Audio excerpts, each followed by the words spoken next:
Recording learners' assessment result is a process of documenting students' performance on various tests, assignments, or activities. This involves keeping track of their scores, grades, or feedback from assessments to monitor progress and identify areas for improvement.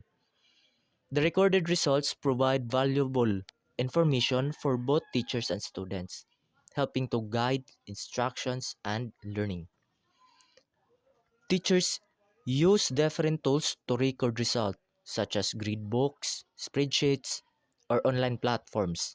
These records include details like the type of assessment, the date it was completed, and the scores or comments given.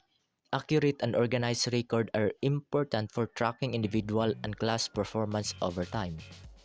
Recording results also supports communication with students and parents. It allows teachers to provide detailed feedback and show evidence of learning process. Moreover, it helps in identifying students who may need extra help or challenges. Recording learners' assessment result as a general is an essential part of teaching.